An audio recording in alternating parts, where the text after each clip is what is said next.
ओम शांति। तो अभी फिर से बाप दादा के स्वरूप पे एकाग्र।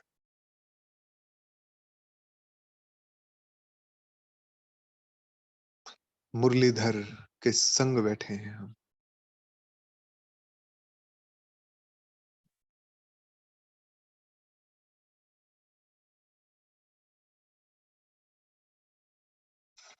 कंधे पे हाथ है और साथ ही साथ है।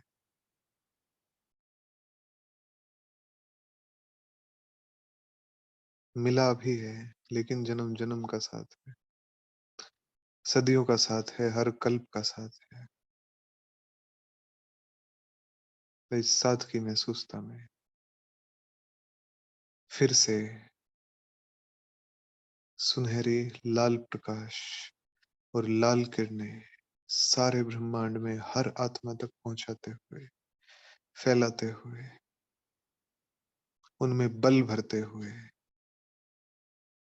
1 मार्च 2023 की साकार मुरली का चिंतन करेंगे। ओम शांति।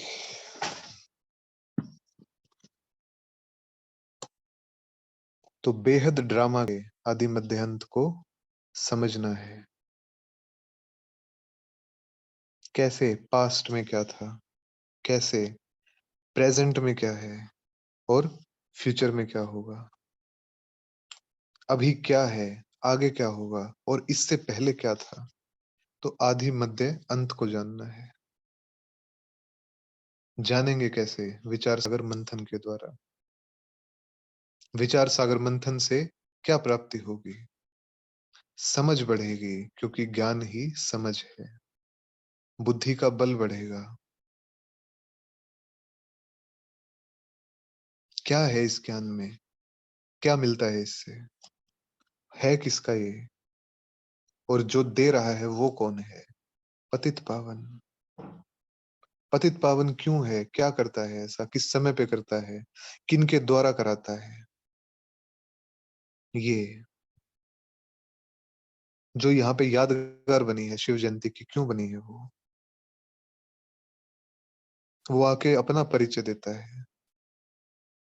कौन हूं मैं, क्या क्या करता हूँ, हमें क्या बनाता है, क्या करने के लिए आता है।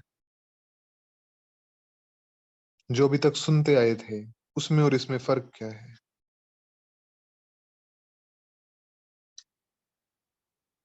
हम रूहानी आर्मी, हमारा कर्तव्य क्या है, हमारा लक्ष्य क्या है? तो आज की मुरली में बाबा ने इन सभी बिंदुओं पर बहुत गहराई से चर्चा की, बहुत गहराई से विस्तार किया। तो बेहद ड्रामा के आदि मध्य अंत को समझना है। बेहद ड्रामा और उसका आदि मध्य अंत। तो बाबा जैसे अटेंशन दिलवाते हैं कि हर कर्म करने से पहले आदि को देखो, मध्य को देखो और अंत को देखो, कि इस कर्म के आदि मध्य अंत को देखकर फिर उसको कर्म में लाओ। तो आदि को देखना अर्थात क्या था, मध्य को देखना अर्थात क्या है और अंत को देखना अर्थात क्या होगा। तो ये जो बेहद ड्रामा है, जिसमें 800 करोड़ आत्माएं हैं, जिसमें 4 युग हैं, जिसमें 5000 साल हैं, जिसमें 84 जन्म हैं, जिसमें 3 लोक हैं, जिसमें 5 स्वरूप हैं और जिसमें गिरती हुई और चढ़ती हुई कलाएं हैं। इस सारे बेहद के ड्रामा को समझना, इसके आदि मध्य अंत को समझना। आदि काल में कौन थे, मध्य में क्या हुआ और अब ये अंत तक ये स्थिति कैसे यहाँ पहुंची, इस चीज को समझना। क्योंकि जब जब केवल वर्तमान ही याद रहता है, तब तब कोई ना कोई सीन मन को हिला जाती है। लेकिन अगर वर्तमान के साथ साथ वो आई कहाँ से है, अर्थात उसकी आदि कहाँ से हुई है, वो भी याद रहे। और ये सीन अब आगे कहाँ जाएगी, अर्थात इसका अंजाम अंजाम क्या होगा, वो भी याद रहे। तो वर्तमान में क्या होंगे, स्थिर रहेंगे, क्योंकि बेहद ड्रामा को जान गए। उसका चिंतन और उसका दर्शन कर लिया कि अच्छा इस वजह से है। तो इसको समझना कि जो बीत गया था वही अब फिर से आना है। जो बीत गया था वो अब फिर से आना है। तो क्या बीता था? कौन सी दुनिया थी जो बीत गई, जिसके बीतने से इतनी दर्दनाक हालत हो गई मनुष्य की, जिसके बीतने से चीखें मार मार कर मनुष्य रोता है, इतने दुख हैं जीवन में, जिसके बीतने से दर दर की ठोकरें खाता है, लेकिन जिसको ढूंढ रहा है वो मिलता नहीं। क्या छूट गया है ऐसा? क्या था? और जो बीत गया था वही अब फिर से आना है। तो क्या बीता था? तो हमारा सुख का साम्राज्य बीत गया। पूरे 5000 साल बीत गए, ऑलमोस्ट बीत गए। तो जो ये दिन चल रहे हैं, बाबा ने कहा ना आदि मध्य अंत को, तो आदि की बात होगी, तो जो ये दिन चल रहे हैं ये संगम के दिन है। संगम अर्थात कलयुग जा चुका है। आत्माओं को भले ही ना पता हो, ब्राह्मणों को पता है, आत्माओं को भले ही ना पता हो कि जा चुका है, लेकिन जा चुका है कलयुग। कलयुग नहीं चल रहा है ये संगम युग चल रहा है। ये परिवर्तन की हवा चल रही है। और इस बयार में कुछ भी पतित और कुछ भी साधारण बचेगा नहीं, क्योंकि ये बयार श्रेष्ठता की है, क्योंकि ये बयार देवत्व की है, क्योंकि ये बयार संपूर्ण परिवर्तन की है। तो जो भी पुरानी दुनिया की व्यवस्थाएं हैं, जो भी पुरानी दुनिया के चाल चलन है, वो सब रहेंगे नहीं। सब कुछ नया चलेगा, सब कुछ नया स्थापित होगा। नई रस्म रिवाज, नए संबंध, असली संबंध, नए संस्कार, और उसके आधार पर एक नया संसार। तो अभी संगम है, फिर सतयुग आना है, सत्य का युग, जहां पे संबंध भी सत्य है, जहां पे अस्तित्व भी सत्य है, स्वरूप भी सत्य है, जहां पे स्मृति जो रहेगी वो भी सत्य रहेगी। जो दुनिया प्रारब्ध की दुनिया होगी, और जहां पे अप्राप्त कुछ भी रहेगा नहीं। तो संगम है और फिर सतयुग आना है। तो जो बीत गया था वही अब आना है। तो सतयुग बीत गया था, हमारा सूर्यवंशी साम्राज्य बीत गया था, अब फिर से आना है। कैसे आना है? कैसे आएगा? तो जो उस दिन चर्चा हुई थी, हमारी स्मृति से आएगा। जब इस पुरानी दुनिया की स्मृतियां हमारी रहेंगी ही नहीं, केवल वो दुनिया, केवल अपना साम्राज्य, जब वो बुद्धि में रहेगा तो वो साकार हो जाएगा। तो विशेष बाबा ने इन बातों पर, अब कहां से निकल के आएंगी ये बातें, तो बाबा ने विशेष इन बातों पर अटेंशन दिलवाया कि विचार सागर मंथन करो। विचार सागर मंथन। तो विचार सागर मंथन का अर्थात अपनी बुद्धि को एकदम एकाग्र कर, ये जो ज्ञान इतना बरस रहा है, इसको थोड़ा सा बुद्धि रूपी बर्तन में भर के, और फिर मथें इसको, देखें कि कह क्या रहा है भगवान। बाबा ने कहा जो बीत गया था वही अब आना है।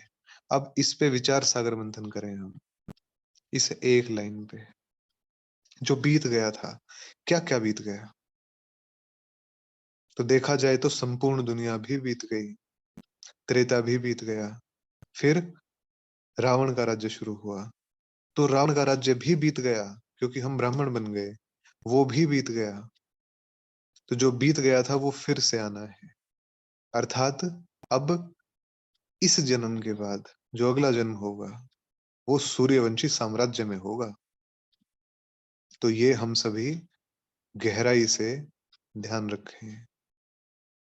इसके बाद जो जन्म होगा, वो दैवी जन्म होगा। उसमें विश्व महाराजन और विश्व महारानी, सूर्यवंशी महाराजा महारानी, वो पार्ट होने वाला है। कैसे होगा? वर्तमान के कर्तव्य के आधार पे होगा। और वर्तमान का कर्तव्य किस आधार पर होगा? हमारी स्मृति के आधार पे होगा। तो विचार सागर मंथन, क्या चल रहा है, क्या बीत गया और क्या आएगा? आएगा तो हम उसमें क्या कर सकते हैं? करने की विधि क्या है? तो विचार करना हर चीज के विषय में, बुद्धि की कसौटी पे कसना उसको। ऐसा बाबा ने कहा तो क्यों कहा? उसने कहा है तो सत्य वचन है वो उस वचन को इस ब्रह्मांड में कोई काट नहीं सकता। वो वचन सत्य है, तो समझना है उसको, क्योंकि ज्ञान समझ है। ज्ञान से क्या मिलता है? समझ मिलती है। किस चीज की समझ मिलती है? नई दुनिया है, पुरानी दुनिया है। हम पवित्र थे, फिर पतित बने, अब फिर पवित्र बन रहे हैं, बन गए हैं, तो पवित्र दुनिया में जाएंगे। तो समझ मिलती है ज्ञान से कि कहाँ है और कहाँ जाना है और कहाँ थे, ये समझ मिलती है। तो विचार सागर मंथन करना है हर चीज के बारे में, हर पॉइंट के बारे में। तो बाबा अपना परिचय देता है कि जिसको सर्वशक्तिवान कहा जाता है, वह बैठ तुम्हें समझाते हैं और तुम शिव शक्तियां हो। तो अब ऐसे ऐसे पॉइंट्स पे विचार करना कि जिसको सर्वशक्तिवान कहते हैं, कि वही ऊपर वाला, वही मालिक है, वही सब करता है, वो बैठ के समझा रहा है। और हमें क्या कहते हैं कि तुम बच्चे शिव शक्तियां हो, मतलब मेरी शक्तियां हो, मेरे हैंड हो तुम, मेरे हैंड्स हो विश्व परिवर्तन के कार्य में। वो कह रहा है इस बात को। तो इस पे विचार करना कि शिव शक्ति हूं तो कैसी होती है शिव शक्ति, किसकी शक्ति है, किसने टाइटल दिया है, और सामने कौन बैठा है। सामने कौन है और साथ में कौन है, दोनों चीजें, क्योंकि दोनों समाई हुई है।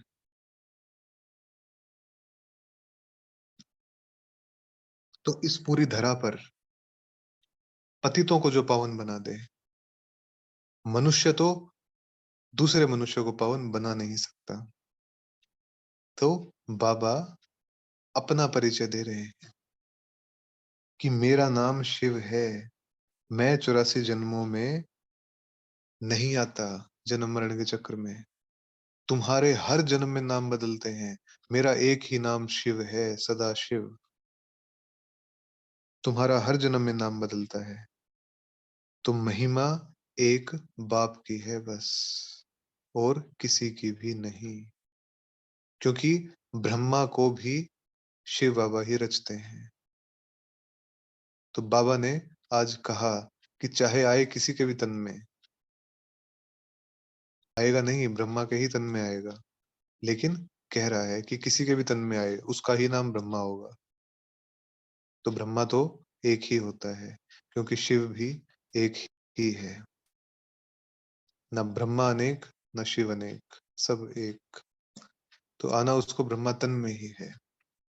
तो ये वाक्य जब मुरली में आते हैं, तो हम बहुत सचेतन होकर इन वाक्यों को जहन में उतारें, क्योंकि वर्तमान समय ऐसी सीन्स बहुत ज्यादा चल रही हैं जिसमें कि जहां तहां बाबा आया हुआ है। बाबा यहाँ भी आ गया, बाबा फलानी जगह भी आ गया, बाबा ढिमकानी जगह भी आ गया। तो हर जगह ही बाबा बैठा है। तो बाप कहता है कि मैं सर्वव्यापी नहीं हूँ, लेकिन सर्वव्यापी बना रहे हैं बाबा को आजकल सब। यहाँ भी है, वहां भी और वहां भी है। और हर कोई यही कहता है कि मधुबन में नहीं है। तो हमें सचेत रहना है ऐसी बातों से। ये सब और कुछ भी नहीं है, केवल बहुरूप हैं। किसके बहुरूप हैं? उस रावण के बहुरूप हैं, जिसका कि समय पूरा हो चुका, जिसकी कि दुनिया लद चुकी, अब नहीं आने वाली वो, जो शैया पर पड़ा है, उस रावण का, ये उस रावण के बहुरूप हैं। दोष किसी का नहीं है, लेकिन सचेत रहना है हमें।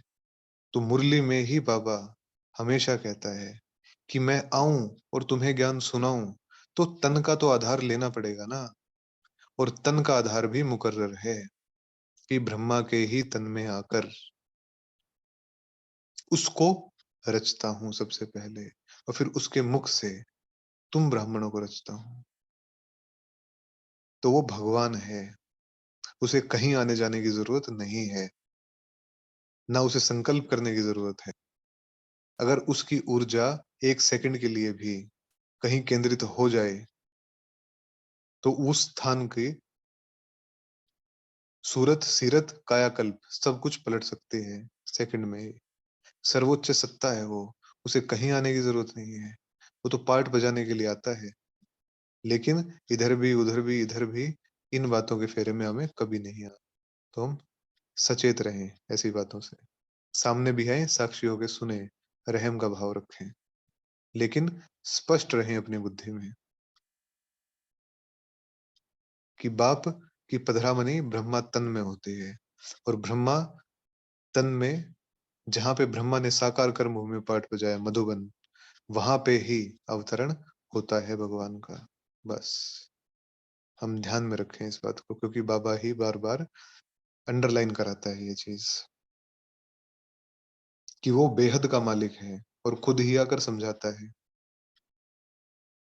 तो पतित से पावन बनाना, ये एक बाप का ही कर्तव्य है, क्योंकि वो जन्म मरण के चक्र से परे है, इस सारे ड्रामा को जानता है। इसलिए वही आए, तभी तो पतितों को पावन बनाए, क्योंकि कोई पावन ही तो पतितों को पावन बनाएगा। जब यहाँ कोई पावन बचा ही नहीं, तो क्या बनाएगा? तो बाबा ने कॉन्ट्रास्ट किया कि भल 150 200 या 1.5 करोड़ 2 करोड़ पवित्र हों, लेकिन 500 600 करोड़ अपवित्र हैं, तो अपवित्र दुनिया ही कही जाएगी ना, क्योंकि मेजोरिटी किसकी है? अपवित्र पतित आत्माओं की है। तो पावन बनाता है, लेकिन अब इसमें राज ये है कि किसके द्वारा बनाता है। सारी सृष्टि को पावन बनाता है, किसके द्वारा बनाता है? हम ब्राह्मणों के द्वारा बनाता है। क्यों बनाता है?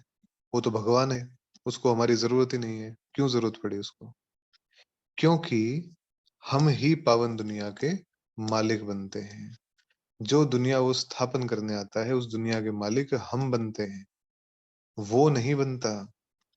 वो तो अपना कर्तव्य करके वापिस अपने धाम में चला जाता है।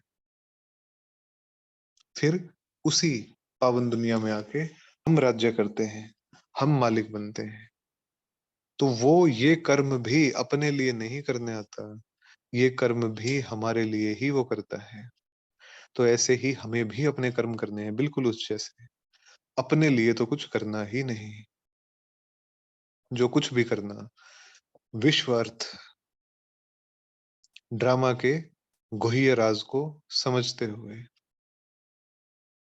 और बाप अर्थ सेवा अर्थ उन आत्माओं के प्रति जिन्हें विश्व कल्याण के कार्य में अहम रोल प्ले करने हैं, जो सूर्यवंशी साम्राज्य की बागडोर संभालेंगे। तो उस बेहद के कर्तव्य अर्थ हर कर्म और हर संकल्प हमें करना है, क्योंकि बाबा जितना निष्कामी कोई हो नहीं सकता। और अगर बाप जैसा कोई नहीं है, तो हम बाप जैसे हैं, हम भी वैसे ही जैसा वो। तो वो कब आता है? आता है, पतितों को पावन बनाता है। किसके द्वारा बनाता है? हमारे द्वारा बनाता है। खुद नहीं लेता, लेकिन हम उस दुनिया के मालिक बनते हैं। लेकिन वो आता कब है? और कर्म जो करता है, वो कैसे करता है, और उसकी यादगार फिर शिव जयंती के रूप में मनाते हैं। तो अभी-अभी शिव जयंती पास्ट हुई। तो बाबा ने कहा ना कि जो बीत गया, अब फिर से आएगा। तो जैसे वो आता है, कब आता है ये आत्माएँ नहीं जानती। वर्तमान समय आता है और फिर अपना परिचय देता है कि मेरा नाम शिव है, मैं तुम्हारा परमपिता हूँ। मैं जन्म-मरण के चक्कर में नहीं आता। तो उस दुनिया का मालिक भी मैं नहीं बनता, तुम्हें ही बनाता हूँ। इन लक्ष्मी नारायण को भी मैंने ही रचा है। लेकिन मनुष्य ये नहीं जानते। क्या नहीं जानते? कि जो कृष्ण है, वही नारायण बनता है। कि कृष्ण और नारायण अलग नहीं है। कृष्ण बाल रूप है, नारायण वयस्क रूप है। मैच्योर होने के बाद, बड़ा होने के बाद, गद्दी पे बैठने के बाद श्री नारायण बन जाता है। बाल रूप है रा श्री कृष्ण और श्री राधे। तो लक्ष्मी नारायण की भी महिमा नहीं हो सकती। अगर कायदे से देखा जाए, उनकी भी महिमा नहीं हो सकती, क्योंकि वो तो देवी-देवता हैं, राज्य करते हैं, अभी के कर्तव्य के आधार पे। तो महिमा तो केवल एक बाप की है, और किसी की भी नहीं हो सकती।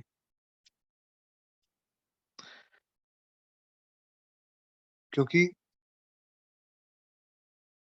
उनकी महिमा तो द्वापर में होती है। लेकिन अगर देखा जाए, तो ये समझते हैं कि हाँ, स्वर्ग के मालिक थे और राज्य करके गए हैं। लेकिन करनी किसकी है? एक बाप की करनी है। बाबा ने ही तो किया वैसा, उन्हें बनाया वैसा। तो महिमा और किसी की नहीं हो सकती। आज विशेष अंडरलाइन कर रहे हैं बाबा, और ये ब्रह्मा बाबा कर रहे हैं, शिव बाबा नहीं कर रहे, ब्रह्मा बाबा कर रहे हैं। क्योंकि साकार मुरली में कुछ लाइनें शिव बाबा बोलते हैं, कुछ ब्रह्मा बाबा बोलते हैं, तो ब्रह्मा बाबा की लाइनें हैं कि लक्ष्मी नारायण की भी महिमा नहीं है। राज्य करके गए हैं, ये समझते हैं कि स्वर्ग के मालिक थे, लेकिन फिर भी वंडर देखो कि जड़ चित्र भी लगा है श्री लक्ष्मी श्री नारायण का, और यहाँ चैतन्य में बैठे हैं। अर्थात इस ब्राह्मणों की सभा में, इस राज ऋषियों की सभा में चैतन्य में बैठे हैं श्री लक्ष्मी और श्री नारायण। वंडर है। शिव भगवान उवाच, अब अपने जहन के कपाट खोलकर इतनी गहराई से इसको स्वीकार भी कर लेंगे और स्वरूप भी बन के बैठ जाएंगे अभी के अभी। क्योंकि किसका भगवान उवाच है? शिव भगवान उवाच। क्या उच्चारण कर दिया पापा ने? तो चेतना के कपाट खोल लीजिए सभी। अब ये बात मनस के और अंतर मन की उन गहराइयों में पहुंचनी चाहिए, जिन गहराइयों में आज तक हम भी नहीं पहुंच पाए। वहां पहुंचनी चाहिए ये बात, और वहां से कभी निकलनी नहीं चाहिए। शिव भगवान उवाच, तुम राजाओं का राजा पूज्य बनते हो, पूज्य लक्ष्मी नारायण। तुम राजाओं का राजा पूज्य बनते हो, पूज्य श्री लक्ष्मी श्री नारायण। और फिर पुजारी भी बनते हो, आपे ही पूज्य, आपे ही पुजारी।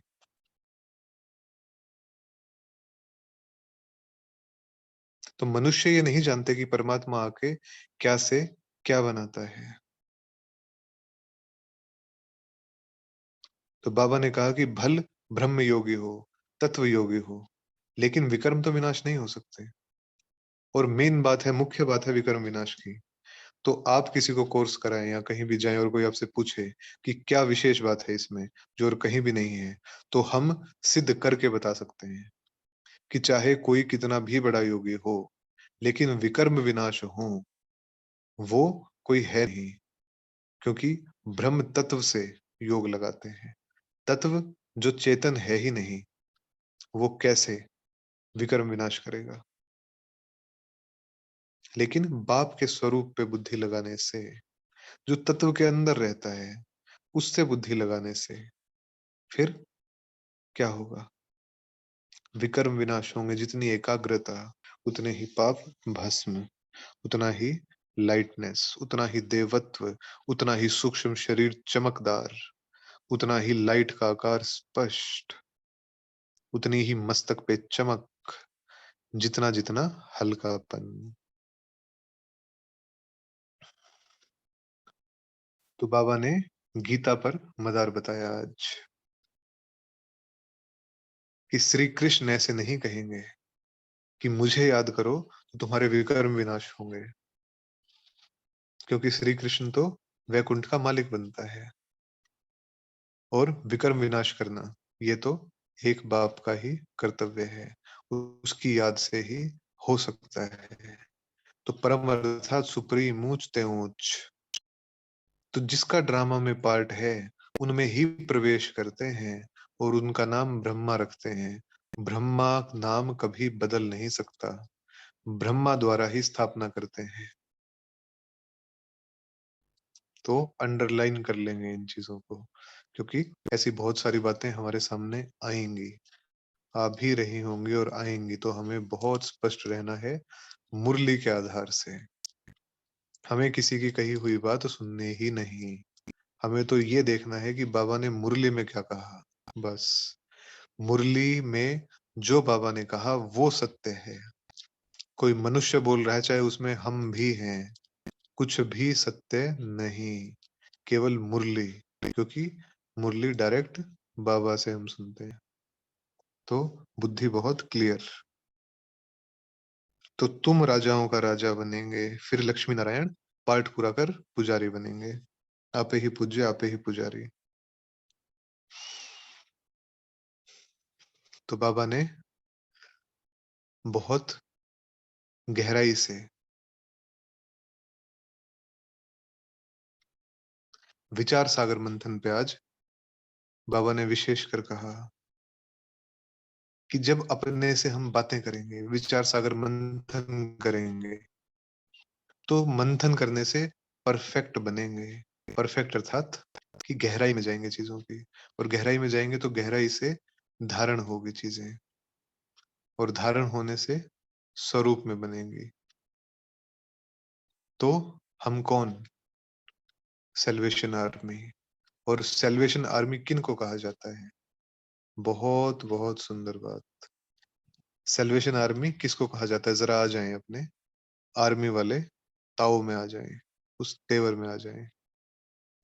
तो सेल्वेशन आर्मी उनको कहते हैं जो किसी के डूबे हुए बेड़े को पार लगाते हैं। तो इस दुनिया का बेड़ा डूबा हुआ है, इसको पार लगाने का जिम्मा हम आत्माओं पर है, हम सेल्वेशन आर्मी पर है, हम कमांडर्स पर है। तो अभी हम श्रीमत पर सबका बेड़ा पार कर रहे हैं।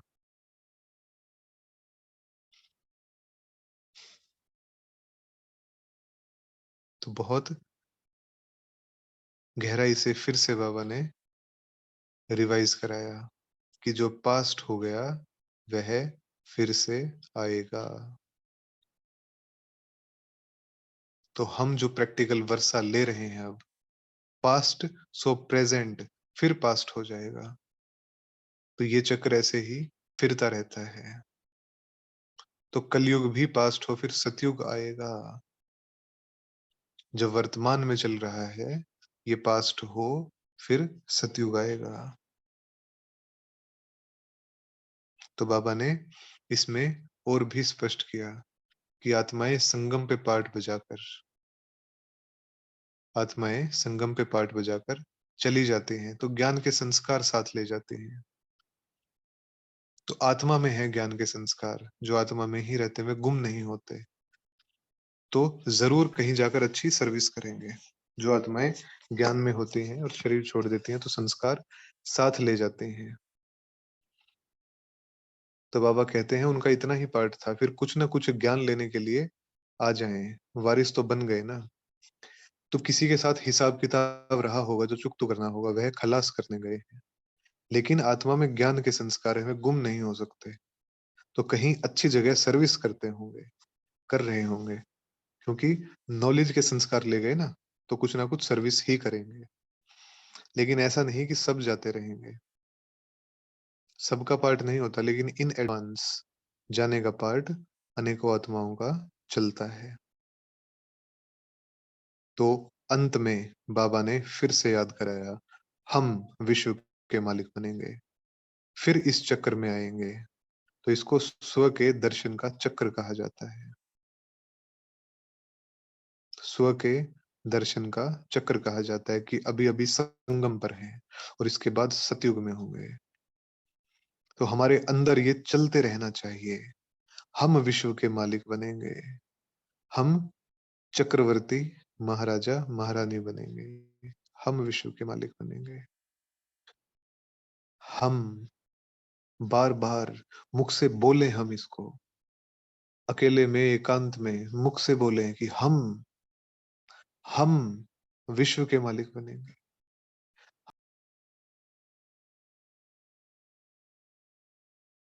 हम बनेंगे, हमें बनना है। क्योंकि जो पास्ट हुआ था, वो अब फिर से होना है। तो पहले भी बने थे, अब फिर से बनेंगे और बन रहे हैं। तो इस बात का गहरा नशा ये बुद्धि में चलते रहना चाहिए। ये स्व के दर्शन का चक्र है। तो ये अलंकार है, हमारे स्वरूप का, पूज्य स्वरूप का अलंकार है ये। श्री विष्णु चतुर्भुज की बाईं उंगली में, सॉरी दाईं उंगली में, दाएं हाथ की उंगली में दिखाया जाता है स्व के दर्शन का चक्र। तो हमारे अलंकार हैं ये। तो इस अलंकार को धारण करना है। ब्राह्मण सो फरिश्ता, फरिश्ता सो अनादि संपूर्ण स्वरूप, अनादि संपूर्ण स्वरूप सो देवता। श्री लक्ष्मी श्री नारायण सो श्री विष्णु चतुर्भुज पूज्य स्वरूप। तो ये स्व के दर्शन का चक्र है कि हम ऐसे बनेंगे, हम ऐसे बन गए हैं। उस स्वरूप को गहराई से अब अनुभव में लाना, प्रैक्टिकल के अनुभव में लाना, उसकी महसूसता में बहुत समय तक टिकना, अनुभव में लाना उसको।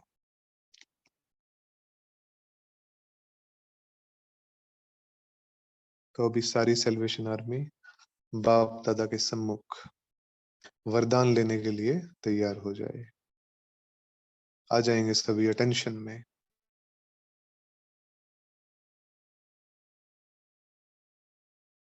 और बाप दादा का हाथ अपने सर पे महसूस करें।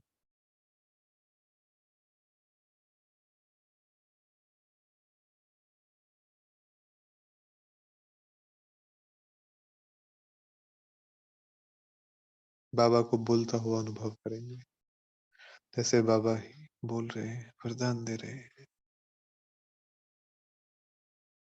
ब्राह्मण जीवन में सदा आनंद व मनोरंजन का अनुभव करने वाले खुश नसीब भव है।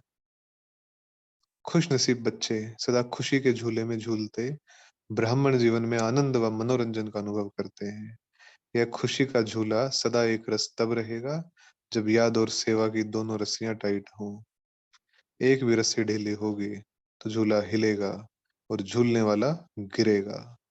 इसलिए दोनों रस्सियां मजबूत हों तो मनोरंजन का अनुभव करते रहेंगे। सर्वशक्तिमान का साथ हो और खुशियों का झूला हो तो इस जैसी खुशनसीबी और क्या होगी। साथ ही साथ और खुशियों की बरसात, तो इससे ज्यादा खुशनसीबी और क्या होगी। तो आज के लिए हो गए दो होमवर्क। एक तो यही कि खुशियों के झूले में ही झूलना है, और ये भी बता दिया किसके साथ झूलना है, अकेले नहीं झूलना। तो बाबा के साथ झूलना है, सर्वशक्तिवान के साथ झूलना है, खुश नसीबी का झूला। और दूसरा अभ्यास कि बुद्धि में निरंतर ये चलता रहे कि हम विश्व के मालिक बनेंगे, हम विश्व के मालिक बनेंगे, फिर चक्र में आएंगे। और अपने इस 5 स्वरूप के चक्र को बार-बार बुद्धि में रखना। तो ये 2 होमवर्क हो गए आज के। ओम शांति।